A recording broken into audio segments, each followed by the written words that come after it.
जय माँ मरी आप सभी को। मरी माँ उपासक में आप सबका स्वागत है। आशा करता हूँ माता मरी कृपा आप सब पर बनी रहे। आज मैं आपके लिए खुद के स्वयं के अनुभव लेकर के आया हूँ। भगवान काल भैरव साधना के जो दौरान मुझे हुए थे वो। सबसे पहले ये जानते हैं कि साधना को स्टार्ट कैसे किया था। पूरा ब्रीफ में नॉलेज लेते हैं।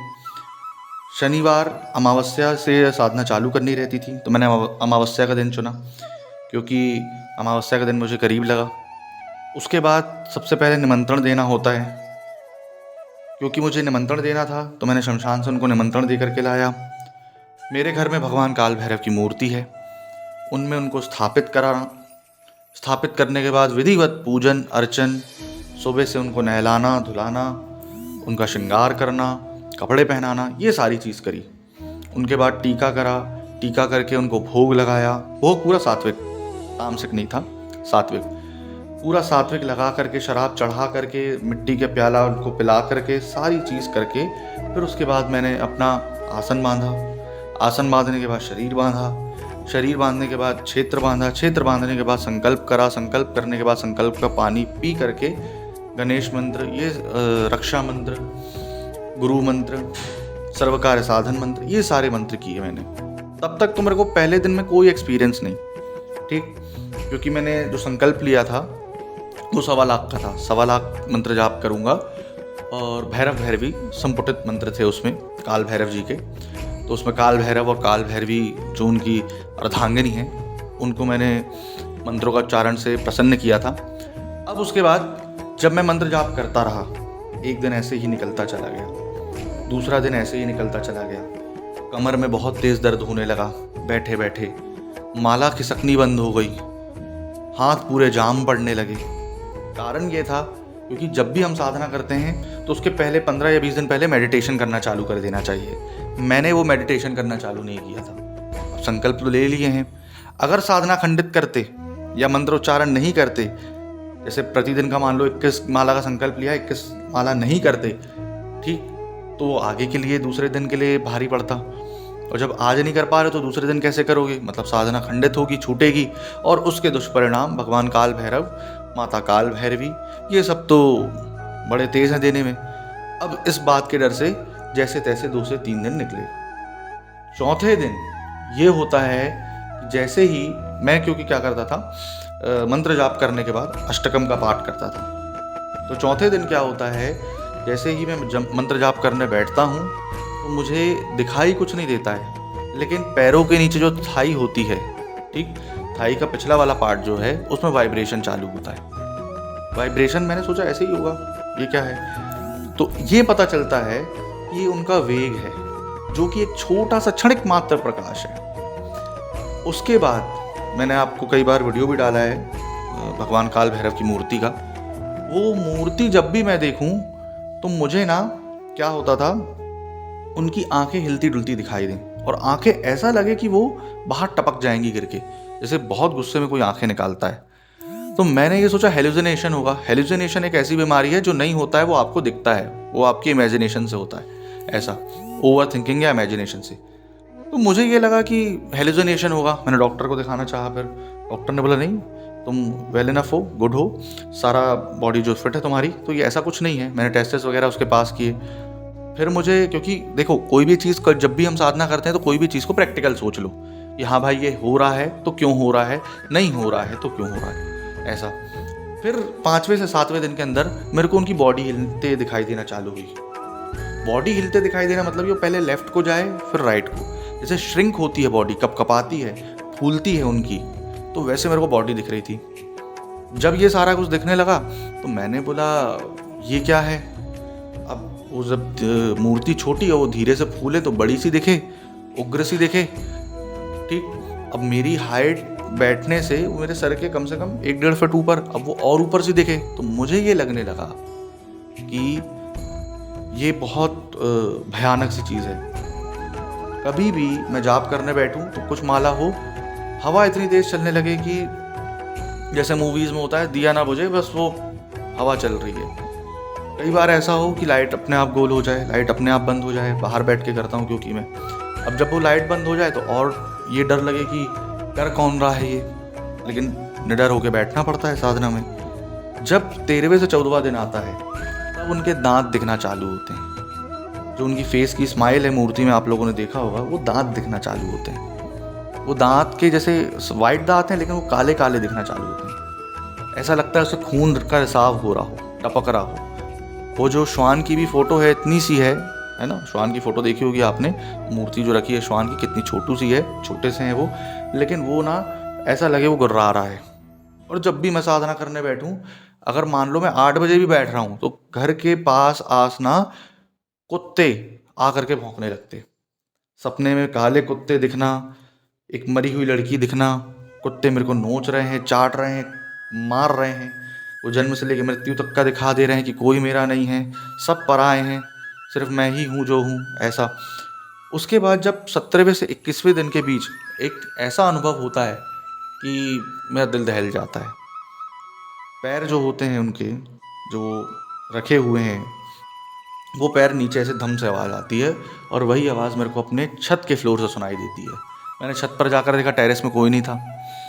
उसके बाद जब ये सारी चीज़ होती है तो मेरे को ये लगने लगता है कि अब ऐसा कुछ होने वाला है जो इससे भी ज़्यादा बुरा ना हो, खतरनाक हो।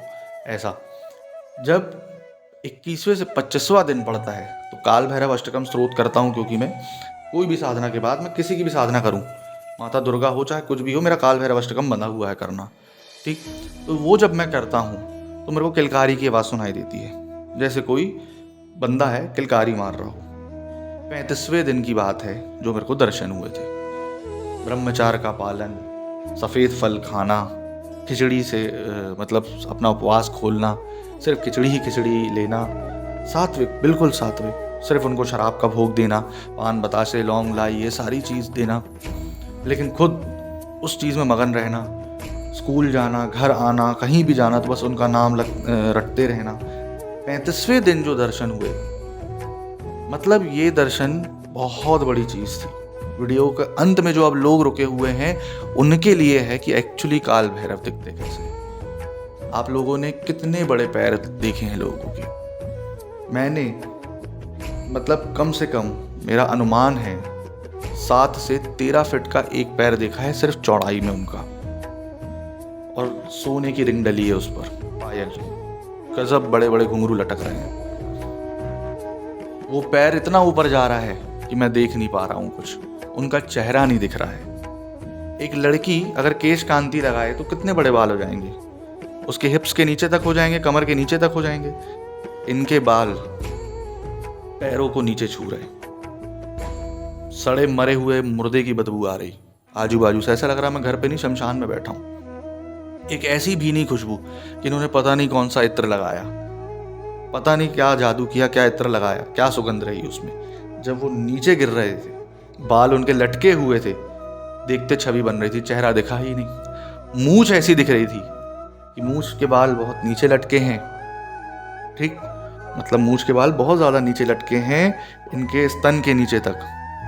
देखिए अभी भी अगर आप सुनेंगे तो पीछे कुत्ते भौंकने लगे, तो कुत्ते देखो भौंकने, मतलब भौंक रहे हैं, तो बोल नहीं पा रहा हूँ।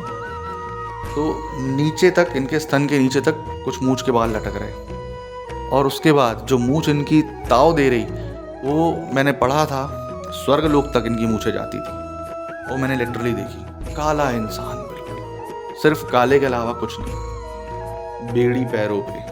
और जब वो पैर इतने प्यारे, क्योंकि उसमें महावर लगा, डर भी था और भयंकर भी था और अच्छे भी दिख रहे थे, है ना, तो वो वैसे दिखे। कुत्ता इनका ऐसा दिखा, कुत्ता इनका आगे खड़ा था, कुत्ते की लंबी जीभ लटक रही नीचे, और वही मेरे को देख रहा था। जैसे जर्मन शेपर्ड और लेब्रा को मिक्स करके मिला दो वैसा, कुत्ते का शरीर ऐसा कि कुत्ता इनकी कमर तक आ रहा। अब ये सोचो मैं कितना ऊपर नहीं देख रहा हूँ, खुली आंखों से दिख रहा था, और मुझे ये सब बंद आंखों से नहीं। और जब मुझे ये सब दिखा तो उनकी जीभ लटक रही थी कुत्ते की, और कुत्ते की जीभ से खून निकल रहा था, और दांत बहुत बड़े थे। मेरे को ऐसा लग रहा था मेरे को अगर 2 या 3 सेकंड के लिए और देखेगा तो मर जाऊंगा। ये सब मेरे साथ कुछ ही क्षणों के लिए हुआ था, और उसके बाद ये मेरी आंखों से ओझल हो गए और दर्शन दे करके गए।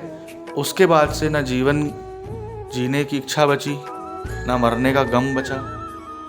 साधना के दौरान उसके बाद इन्होंने 40वें दिन मेरे को क्या किया, हवन डालना था अब इनका, तो मैंने भोग वगैरह वगैरह सारा कुछ लेने जाना था।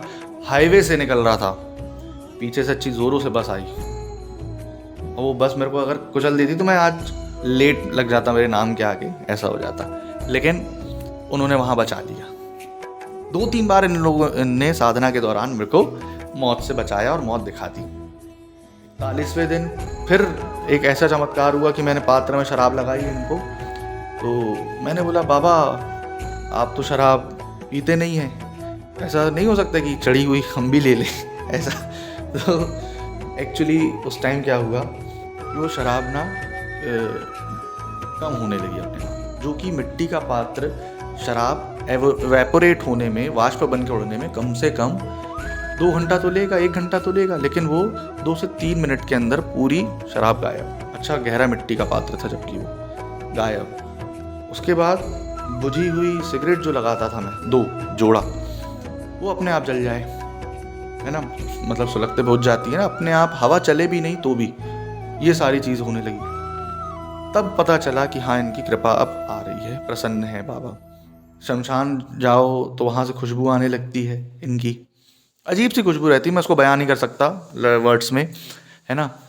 नाम लो, और एक खास बात और, इनसे रिलेटेड, जैसे राम का भी नाम लोगे, राम और ये रिलेटेड है ना, तो क्योंकि धर्म की रक्षा दोनों इनकी, भैरव, तो उनका नाम लो तो इनकी याद आएगी और रोने लगेंगे।